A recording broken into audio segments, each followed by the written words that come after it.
Hey everybody, welcome to Unit 5 of the 2020 edition of the Fast Trax Black and Plus program. So this is, again, video commentary that's to be utilized along with your Fast Trax program as we go over and give additional insight into the unit to kind of bring different perspectives that we've gathered through the years when teaching this program and specifically individual units. So let's go on and get into it and see first what our objectives are for this unit. And this will be a multi-unit series on Unit 5. So just be aware. We got a lot of stuff coming here. So, all right. So what are our objectives? What are we going to learn under Unit 5? Well, after studying this unit, the student should be able to name the maximum number of bends for raceways installed between pull points. So you should be able to know that. You'll be able to summarize rigid and intermediate metal conduit provisions. So you should know all those provisions. You'll be able to determine the type of raceways best suited for each installation, kind of give you, helps you out. So it's not just for exams. It's kind of one of those things where you'll learn what's the best use, best condition. So that's what we'll focus on. Explain intermediate metal conduit, IMC, rigid metal conduit, RMC, and electrical metallic tubing, EMT. There's support requirements for each one of those. Remember that IMC and RMC, those are conduits. EMT looks like a conduit, acts like a conduit, but it's really a tubing. But what they all three have in common is that they are all indeed raceways. Okay. Let's see here. You'll be able to recall the unique characteristics of the different types of rigid polyvinyl chloride, PVC conduit. Okay, so you'll know the difference between Schedule 40, Schedule 80. And of course, as you go through this program, when we talk about protection of things, Schedule 80 is able to protect conductors from physical damage where they're subject to physical damage. And Schedule 40 is not. But for example, if you're putting conductors in a raceway underground, then Schedule 40 is fine. Now, if it emerges from grade in a location where it's subject to physical damage, then you might have to emerge with a Schedule 80 PVC. So just little nuances to be aware of. Let's see. Clarifying rigid non-metallic conduit, okay, which is rigid non-metallic conduit is the same as PVC, okay, and electrical non-metallic tubing provisions, both the general and their specific applications. So clearly we'll make sure you understand the differences in those as you go through this unit. That's what you're going to get in this unit. We're going to list the raceway types that are other than conduit and tubing. Okay, so like wireways and things like that.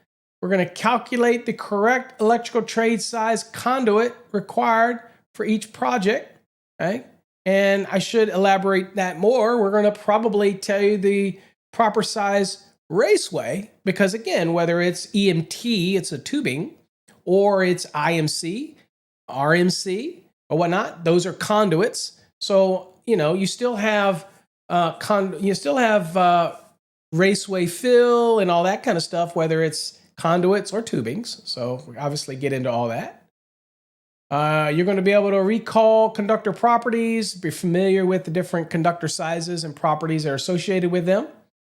We're going to summarize the conductor temperature limitations in this unit. So we're going to make it very clear you understand the 60 degree, 75 degree, and all that kind of good stuff as you move through this unit.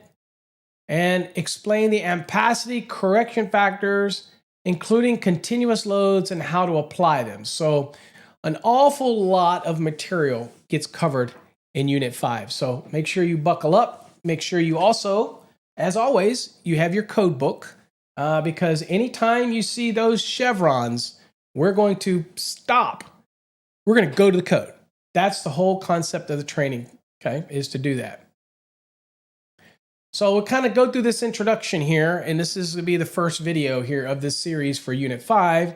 Introduction, okay, it says raceways and conduits or similar housings whose dual function is to facilitate the installation or removal of electrical conductors and to provide protection from mechanical damage. Okay, so we'll be installing raceways and conduits, obviously to facilitate the conductors from point A to point B, but in many cases we will also be using these for protection purposes.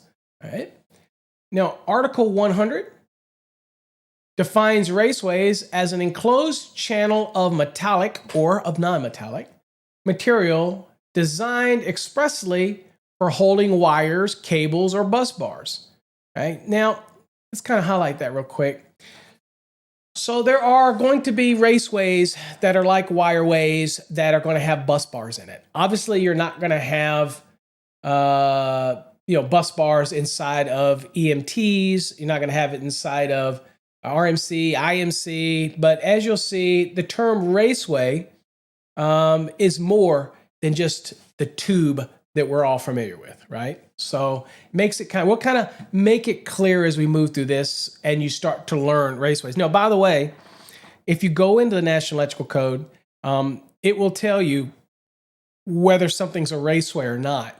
If you go looking it up, usually in the .2, here we are in the 2020 edition in the .2, but it also stands to reason in the 2017 edition of the program, it's the same concept, right?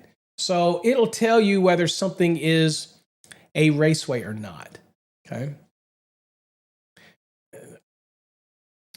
And let's see, again, it goes on to say the term raceway applies to more than just tubular conduit, okay? So absolutely correct. This unit contains regulations for raceway systems that are frequently used, such as EMT, for example, and various wireways. Okay, so we'll be covering all of that in this program, as well as raceway systems that are rarely used, such as cellular concrete floor raceways. I mean, how many of you have ever installed any of those? Very common for high-rise buildings, high-rise systems, where they build these into the floor structure. But again, for some people, you will never run into these in your lifetime. But whether you're preparing just to learn the NEC more, or you're preparing for an electrical exam, you got to be aware of it because they could pop up on an exam because all they're doing is trying to test your knowledge. That's it. That's all we're trying to do with it. So we're going to learn about it and you're going to get more fluent with it. In addition to defining different raceways, other important information is covered, such as the minimum and maximum sizes of those different raceways, installations provisions, such as the fittings for each one of these raceways we'll be discussing, and support requirements, right? So how many feet between supports, how close you have to support it to the box, where it terminates, all those things we'll be covering in this unit. So again, as you can see, this is going to be one of those units where you definitely want to take your time. Instructions are presented on how to perform raceway fill calculations, a prerequisite for determining the size of a raceway needed for particular circuits. Again, we're going to go over raceway fill in here. A brief explanation of conductors, including ampacity, correction factors, and conductor temperature limitations can be found near the conclusion of this unit. Okay, so as we get towards the end of the unit, we'll wrap it all up, and that's when you'll kind of be talking about terminal limitations, 60 degree, 75 degree, 90 degree, and all those type of things, okay? Now, understanding this unit will make finding the best raceway system for a particular project much easier. So look, it's not just about an exam here. The concept of the Fast Trax here is to also dual function in a role that's trying to make you understand the different raceway methods and how to select them for whatever project you might be working on. So think beyond exam prep. Think beyond trying to learn the basics of the NEC. It's trying to make you a bit more efficient of an installer by making proper choices of the different types of wiring methods that are available to you. All right, now, most raceway articles have sections entitled uses permitted and uses not permitted. Now, in most of the areas of the code, you get familiar with .10 or .12. .10 will be uses permitted. .12 will be uses not permitted. Now, in Chapter 3, that pretty much rings true because Chapter 3 is wiring methods. So all of our wiring methods are held in Chapter 3, whether it's non-metallic sheath cable in 334, whether it's tray cable in 336, whether it's SC cables in 338, all of those, whether it's 344, whatever the type of raceway or whatever you're doing, if it's in Chapter 3, chances are it's going to have a .10 and a .12, which is uses permitted and uses not permitted. So it's a great time to just kind of lock those little tips in your mind when you're dealing with the wiring method. You're going to know what's permitted, what's not permitted based on whether it's in .10 or .12, okay? Now it says these sections give locations. Some are very specific where a raceway system can or cannot be installed. Okay, so it's going to give you specific parameters when you can do something and when it specifically prohibits you from doing something. So that's why you got to get used to those uses permitted and uses not permitted. Now, because most of these provisions are clearly understandable, this book does not repeat much of that information, right? So if we go through the course here and you're preparing for an electrical exam, as long as you know .10 and .12 for uses permitted and uses not permitted, it doesn't really behoove us to go too deep into each one of those elements because it's pretty much black and white. And if we teach you how to use the NEC, then you're going to know that, oh, I'm looking at a certain wiring method. Well, I'm going to go to .10 to see where the uses are permitted for this wiring method, or I'm going to go to .12. Do you see where uses are not permitted? So it would only serve to take up a lot of your valuable time in the learning process to regurgitate those that are probably pretty much common sense, okay? So we're not going to repeat that in the course. Although not addressed in this unit, another important area is underground raceway installations that are covered under 300.5, right? So it's not covered in this unit, but underground installations are covered in Unit 4, so which explains minimum cover requirements for underground cables and conductors. And of course, since you're on Unit 5, you have kind of probably already delved into that, so you'd be very familiar. But again, we're going to give you a link so that if you need to go back and refresh yourself, then you can do that. Now, always remember that you have access to the course material anytime in the book. Over on the right of your console, you'll have a little blue book that looks like a book. You click on it and it'll open it up. And you can go to a specific unit while you still have this open. You could go back to Unit 4 if you chose. Or you can just click right here and go directly back to Unit 4. But you should have already done Unit 4. You should be really good about it. And so we're moving forward. And Unit 4, which explains the minimum cover requirements for underground cables and conductors. And of course, you're using table 300.5, which is the minimum cover requirements to find the minimum burial depth for individual types of raceways in these various locations, okay? So in your code book, that's what you'll be looking for. And if I were to go over to the code just to kind of give you that illustration, then for those underground raceways, you should have been over here and you'll be in 300.5 right here. And that's where you see underground installations, and you've got this table. And this table is going to show you all the different conditions. There's 5 columns. And on the left is your locations of where the raceways are located or where the cables are located. And over on the right is the different types of wiring methods that you're going to try to coordinate what you're dealing with. And so that we covered in Unit 4. Okay, so I just kind of wanted to show you. Remember, in this unit, in this program, I want you jumping back and forth. I really do. I want you going into the code book. I want you to come out back into the material, back into the code book. All right. So let's look here at the first thing we're going to talk about is general provisions. So we're in 5-1. And in here, we're going to be talking about suspended drop ceilings. In 5-1, we'll be talking about A. So as you can see, really good illustrations, and all of them are coordinated with callouts. So the first thing you're going to be learning about suspended drop ceilings is A, and here's A right there. It says raceways can be supported by independent additional support wires secured at both ends. Support wires and associated fittings must provide adequate support. Okay, so what are we saying? Well, notice that we have the support for the ceiling grid right here.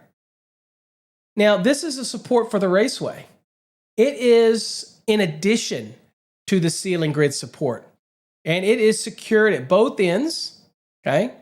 And so this is what you're actually securing your raceway to, not to the ceiling support grid. Now, with this first one, you see our little chevrons.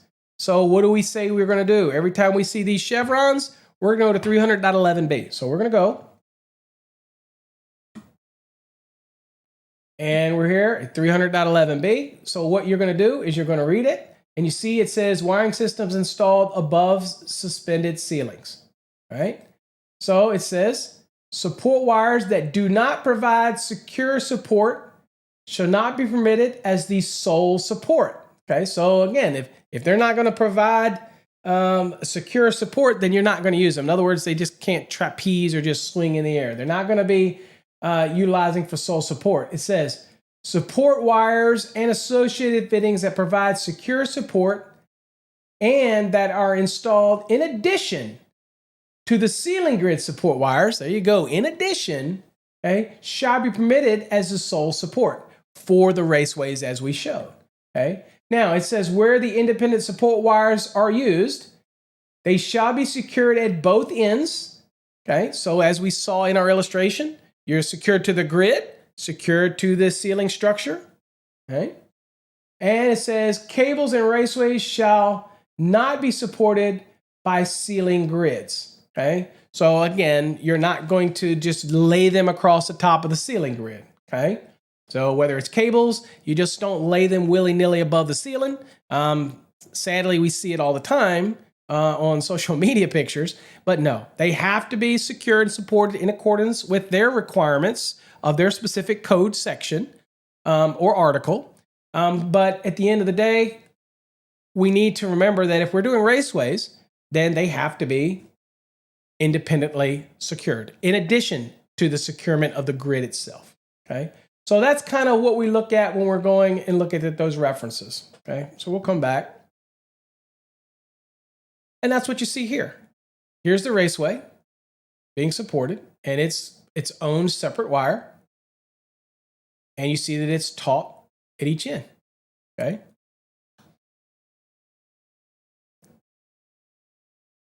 All right, looking at B.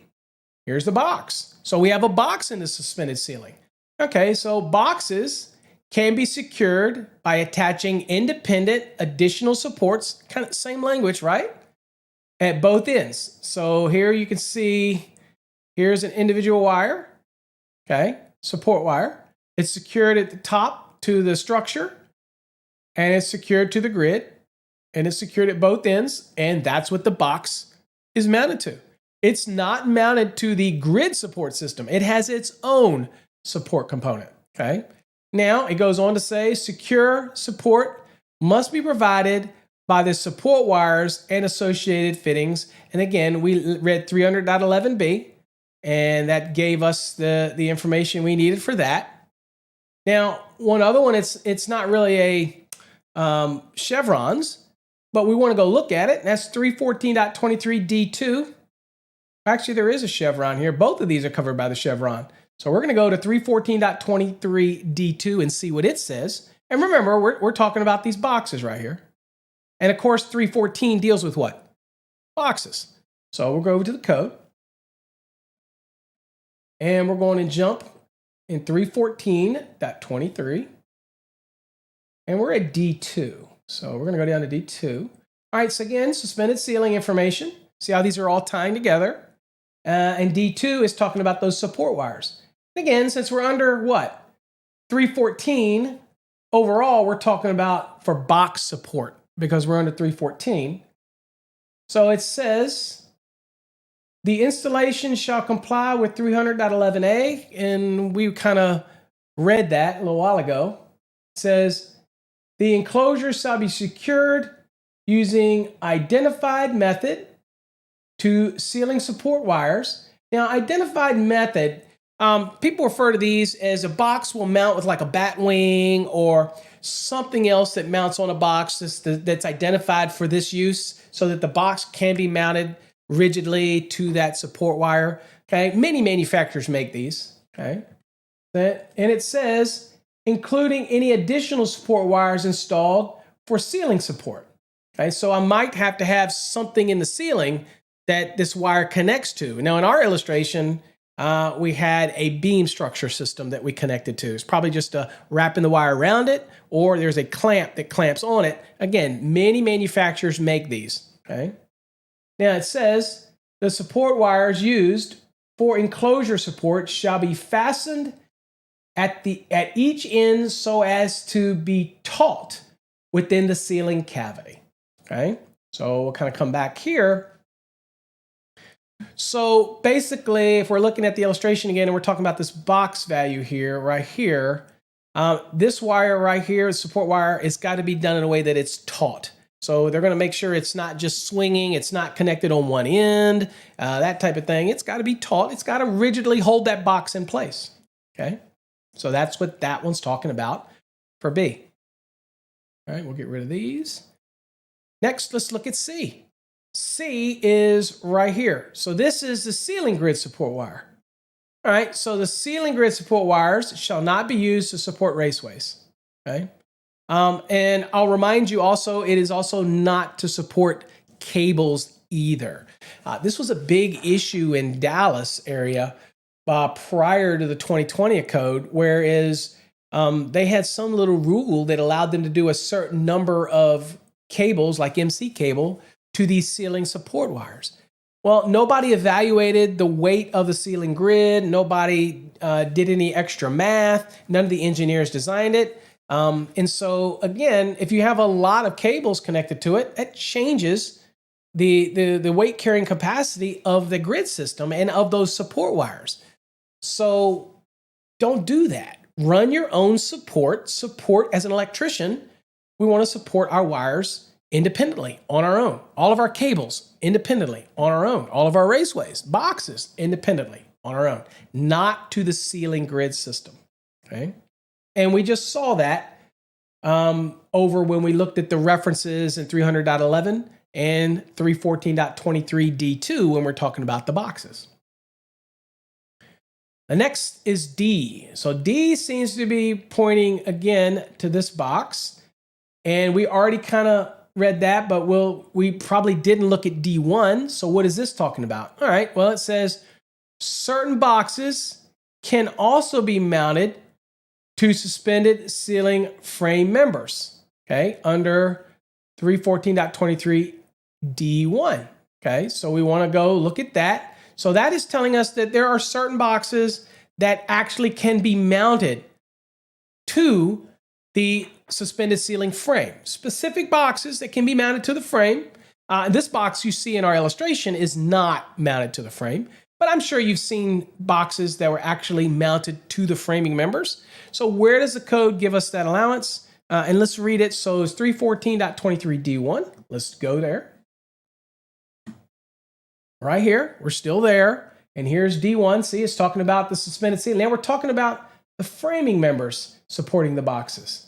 It says, an enclosure shall be fastened to the framing member by mechanical means such as bolts, screws, or rivets, or by the use of clips or other securing means that are identified for use with the type of ceiling framing members and enclosures employed. Okay, makes sense.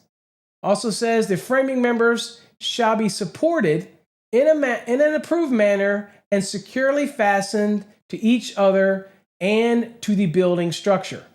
Okay, so you can have luminaires, for example, that go inside and boxes as well, or luminaires that actually can mount on and secure to the ceiling grid. Of course, they're going to have to use bolts or rivets or whatnot, but this is also saying that if you're going to do that, then that entire ceiling grid needs to be connected together. It's just not loose. and it needs to be connected to the building's structure. So it means that the brace members and everything are connected together, riveted together, and connected to the building frame, which is the track running around the room. If that's not the case, then there's a chances are that that ceiling suspended system was never designed to be a supporting component for luminaires, or supporting component for boxes, or a supporting component for enclosures, things like that. So you just can't look at every grid and say it just can willy-nilly support anything. You got to take a step back and look at it and see if that's what's going on, okay?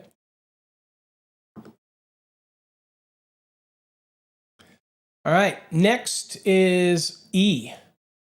Okay, so this is EMT. Now notice this says EMT conduit. It's not, it's EMT tubing. Okay, so this is an author's slip, but he should have said EMT tubing, but that's okay. So let's look at it. E. E says EMT raceways or EMT tubing must be fastened securely within 3 feet of all boxes. Now, where does it tell us that for EMT? And 358.30a. And you see these chevrons? Well, we're going to go there because we've got chevrons. So 358.30a. And you should be doing this too while you're following along. Grab your code book. And we're going to go to 358. And we're going to go to section 30. So here's another tip for you. Dot 30 in most of the wiring methods is the supporting and securing rules. So you get in a pinch, you're preparing for an exam, and you're like, okay, I got a question about securing and supporting, whether it's non-metallic sheath cable in 334.30, or in this case, EMT 358.30 is going to give you the rules for securing and supporting. So another little tip, chapter 3, when it comes to wiring methods, dot 30 is typically your securing and supporting section. Right? So here it says, look at A. So here's A. So here's your EMT. Okay, securely fastened. It says, EMT shall be securely fastened in place at intervals not to exceed 10 feet. Okay, so every 10 feet, it's got to be secured. In addition, each EMT run between termination points, and obviously if we kind of go back to the image real quick, that this right here is the boxes. This is your termination point right here. So from here to here, this has to be within 3 feet. I think that's what the code's going to tell us. And then from here to the next one could go up to 10 feet, right? That's basically what it's saying. So it says between termination points shall be securely fastened within 3 feet of each outlet box, junction box, device box, cabinet, conduit body, or other tubing termination. So wherever we're ending that tubing run at, okay? That type of thing. So also be aware that tubing runs, again, you can have really long runs, and your securements between points is you can't go more than 10 feet between securement, okay? All right, now you do have some exceptions to that rule, and obviously we'll go over that when we get to those different things, but that's just all these little things you want to remember. So we're talking about EMT, secure within 3 feet of a box, junction box, cabinet, and then you can go up to 10 feet. Where do we get that? 358.30A, okay? Now you have some securement, and then you have supporting, right? Now supporting, okay, it's kind of the same concept. In any horizontal run, it says horizontal runs of EMT supported by openings through framing members at intervals not greater than 10 feet and secured within 3 feet of a termination point shall be permitted. If we expand this out, what does that mean? Got some enhanced information here. It says horizontal runs of EMT are permitted to be supported but not necessarily secured by framing members at 10-foot intervals, provided the EMT is secured at least 3 feet from the box or enclosure. So what does that mean? So sometimes when it's up running through framing members, it doesn't necessarily mean that you have to support it, put anything on there. It's already considered supported as it lays on there. So not the same for non-metallic sheath cable. It has to be secured every 4.5 feet. But here it's saying, look, if you're going to run this EMT horizontal and it is to be supported by framing members at 10-foot intervals, provided the EMT is secured, again, 3 feet from its termination or the box, then it's fine. It's considered supported, okay? So that's what you're reading here. So again, just for clarity's sake, horizontal runs of EMT are permitted to be supported, okay, by framing members at 10-foot intervals, provided the EMT is secured at least 3 feet from the box or enclosure. So include within 3 feet, and then if it's being supported by framing members or running through framing members, then it's fine. It's considered supported as it runs, as long as those spans between supporting members are not more than 10 feet. Okay. All right, let's get back to the lesson. And then, of course, right here, F, last one right here. This happens to be, we kind of talked about this, was the luminaire that's laying up in there. Okay, it says suspended ceiling system framing members used to support luminaires must be securely fastened to one another as well as to the building structure at appropriate intervals. Luminaires must be securely fastened to the ceiling framing member by mechanical means. Okay, so whether it's bolt, screws, or rivets. Now, it does say listed clips, which typically or be something that will come from the manufacturer, or clips that are designed into the actual luminaire itself. Okay, and as long as they're identified for use, for that is what their use is identified as, for that type of ceiling framing member. And I'm going to be honest with you, if the luminaire is designed to be in a drop-in ceiling, a suspended ceiling, then they're probably going to be perfectly fine identified for use with generically ceiling grid systems, okay? And what gives me the rule to allow that? Right here, 410.36b, okay? So we're going to go to the code, and we're going to go to 410.36b. Look at it. See what it says. All right, so obviously we're in 410. So we're in for luminaries. And we're looking at B right here. We're still in a suspended ceiling. And check what this says here. Now, this is very specific to the luminaires. It says, framing members of the suspended ceiling system used to support luminaires. Okay, and we're talking about the framing members, okay, of the ceiling suspended system used to support luminaires shall be securely fastened to each other and shall be securely attached to the building structure at appropriate intervals. Okay, so if that ceiling suspended system is designed to support luminaires, then it will be securely attached to the building system. Okay, and again, all of the fasteners and everything will be securely connected to each other. And again, one way to double check this in the real world is to check with the manufacturer or the installer of the ceiling suspended system and make sure it's designed for supporting luminaires. Okay. Now it says, luminaires shall be securely fastened to the ceiling framing member by mechanical means, such as bolts, screws, or rivets. It tells me again that listed clips identified for use with the type of ceiling framing member and luminaire shall be permitted. So again, usually if that's built into the manufacturer's luminaire, you have those little clips that flip out. They're designed for use with ceiling grid systems. And now the only time that I would worry about that is if I have some special ceiling grid system that's maybe fire rated and it's beefy, it's built in a different way, then you need to make sure that the manufacturers of that luminaire and the built-in clips were designed to go with that ceiling grid system. Otherwise, you're going to have to rivet it, bolt it, screw it down, however, self-tapping, whatever you can do in order to make sure that you connect that luminaire to that ceiling grid system. Okay? If that ceiling grid system is going to be there to support that luminaire. Okay.